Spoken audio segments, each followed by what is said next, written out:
Hey guys, welcome back to Fantasy Tipped. Julian here for another Drops episode for upcoming Week 10. Before we jump into who I think you should be dropping from your teams, guys, please drop a like and hit that subscribe button if you haven't already. And consider joining my Patreon, link is down below in the video. Thanks so much, guys. And now let's jump into some forwards that you should consider dropping for Week 10. Now, first on the list is Andrei Kuzmenko, who's been a massive disappointment this season. Now, if you guys watched my preseason content, he's one guy who I warned a lot of people to stay away from. He was someone that I was not high on going into this year, and despite the top power play time he's been getting in Vancouver, and Vancouver being as amazing as they have been, Kuzmenko just hasn't really been able to get it together and has actually even been healthy scratched a number of times this year. Now, if I'm in a super deep league, I'm still hanging on to Kuzmenko because the upside is there, but if I'm in an 8-man, 10-man league, even maybe a 12-man league at this point, Kuzmenko could be considered for a drop. Next is Pierre-Luc Dubois, who's been a complete and utter disappointment this year in LA. He's no longer playing on the top power play. He's no longer on the second line in LA. He's a third liner with second power play time, and even though his stats have not been very good, the underlying numbers don't really say that they're going to be much better. Pierre-Luc Dubois is not someone I'm high on at all this year, and if you can trade him to someone who still thinks that he has value, go ahead and do so. But to me, he definitely should not be owned in shallower leagues, and even in the deeper ones at this point, I'm starting to consider him as a drop. Then I have Jonathan Huberdeau. It's not the first time I'm including him on this list. Despite getting really good deployment, he has not done anything at all with it. The peripherals aren't really there, so even if he is putting up points, it's not really worth that much. So Huberdeau is really someone who I'm not that high on this year at all. Then Riley Smith of the Pittsburgh Penguins is just ice cold right now for Pittsburgh, despite playing on the second line. He's just not putting up points right now, so he can be dropped in the majority of the leagues. When he starts picking it back up, I would probably suggest those of you in deep leagues to re-add him, but as of right now, he's a waste of space on your team.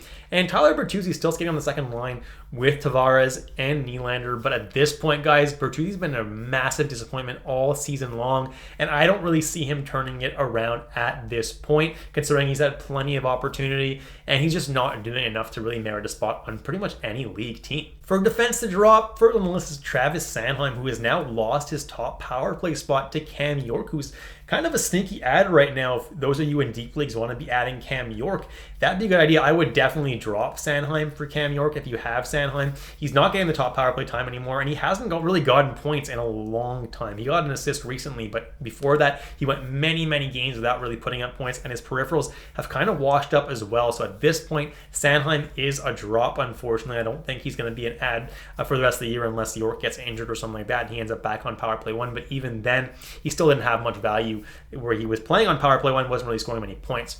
Cam Fowler's the next guy. He's not getting power play time in Anaheim. It's Mintyukov getting the top power play in Anaheim. Cam Fowler is a guy who doesn't really put up that many peripherals and doesn't really put up that many points. The points have kind of washed up. He was putting a little bit more earlier in the season, but now he's really not.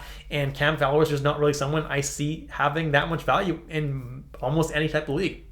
Neil Pionk's another guy who I suggested adding last week or a couple weeks ago. He was on a nice hot streak. He was putting up points pretty frequently, and the peripherals were looking really good. The points have dried up. The peripherals have kind of dried up a little bit as well. So Neil Pionk is not someone I'm overly high on this week. Ivan Provorov's another guy who seems to be slowing down lately. He was putting up pretty much a point per game earlier in the season and was also putting up some blocks, but those points have really dried up. So his value is kind of almost nothing right now. So Provorov is an easy drop, especially if there's a defenseman out there like maybe a Jared Spurgeon that's a lot more valuable than Provorov. I would absolutely be dropping Provorov if I were you. And finally, Niko Mikkola.